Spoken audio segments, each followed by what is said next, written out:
Right, so planks. We love to walk the plank, not really. Planks are another one of those fundamental exercises that we kind of all know.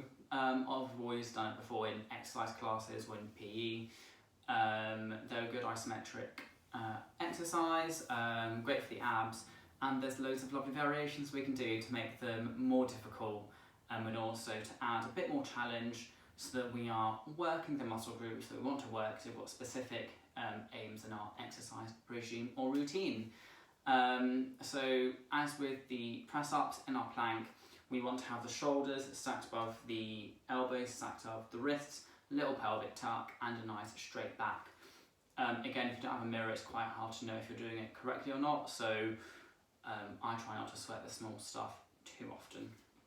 So without further ado, let's go on with some variations. The first one is a military plank. So for a military plank, we are going from a high plank position down to a forearm plank and then back up. One tactic I like to employ is the last arm that came up, I go down on that arm next to make sure I work both sides evenly. You'll see what I mean. So in my high plank position, I'm going down on my right and then I'm going back up on my left. My left arm came up last, so I go down on the left. Right arm came up last, I go down on the right. In this, you've got to make sure your hips are staying as square as possible, so less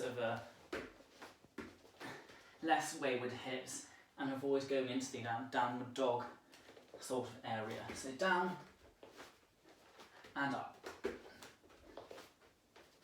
So that's your first variation. The second one is pulses. Not the most complex, but we're hitting our plank position. Our feet at the back want to be together in the middle, and we're just pulsing forwards and backwards a few times.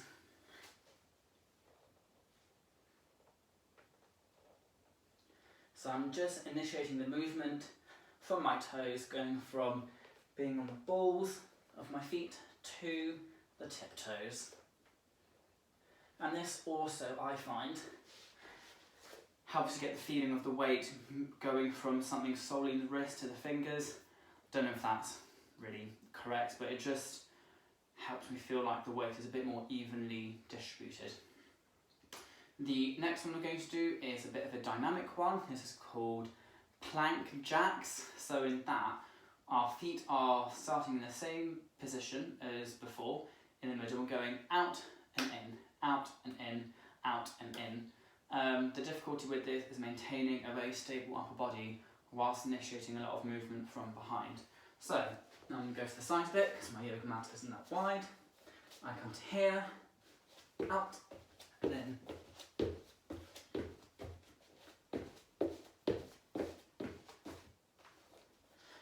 That's a bit more of a leg workout, really, compared to the arms, but a nice variation if you want to raise your heartbeat up a bit more and get a bit warmer. The next one is a thread the needle plank. So basically, it's a bit of a plank to side plank variation with the reach. So I hit my normal plank position. I am going to choose an arm, this time my right. I bring it down and up to my side plank. Come back to my position, I reach down and up. So one thing is that when I'm reaching down, I kind of want to lean my body down to get that reach without bending my arm, if that makes any sense. It's a bit weird, I'll be honest, but once you do this a few times, you'll get used to it. So I'm going all the way down and up.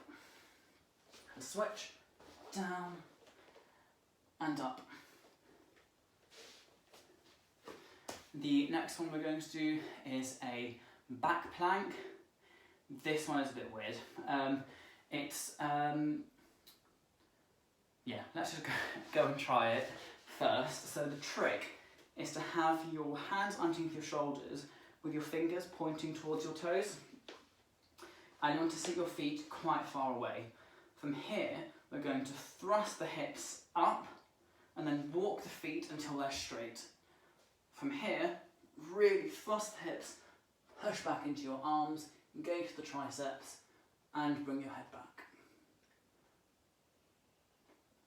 Even though it's a bit of a weird position, it does make for quite a nice position for a little photo shoot, for example, because you can get to this position, do something like that.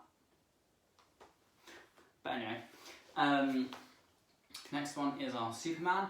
So for this we are going to just be on one hand and one leg. So we're going to lift one hand and the opposite leg, or lift one leg and the opposite arm. So I'll go to my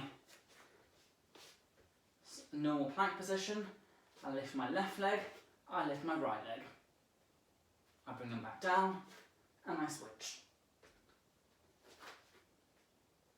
Again, with this we want to avoid sort of caving to one side and try to keep the hips as square as possible. And back down. Admittedly, it is one of the harder variations you can do. So next we're going to do a couple of forearm plank variations. So the first one I call a contortion forearm plank, because my contortion teacher taught me it and it's bloody hard. So we're going to our forearm plank, and effectively we're combining it with part of the pulses plank, and we are bringing our body forwards, pulling our arms back. So I'm going to my forearm plank. My hands are parallel, I assume the position, pull forwards. I'm really trying to pull my chest forwards until it's imagining it wants to get in line with my arms, tucking the pelvis, really engaging through the arms.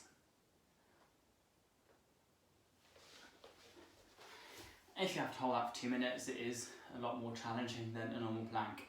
Another reason why it might be more challenging is because we're not used to doing, you might not be used to doing planks on your forearms. I'm certainly not. I tend to do them on my hands or on my fists.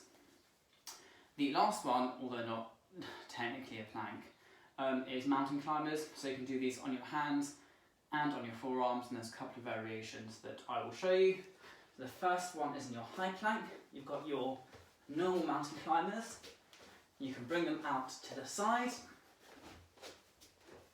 and you can do drunk ones where you bring your knees across your body. Again, you can do these in a forearm plank. So your normal mountain climbers, where you bring them out to the side, and when you bring them across your body.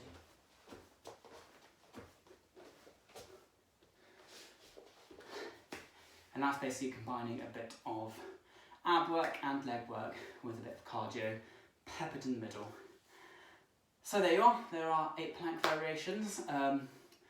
There are tons more needed to know. These are just 8 of my favourite ones, so happy planking.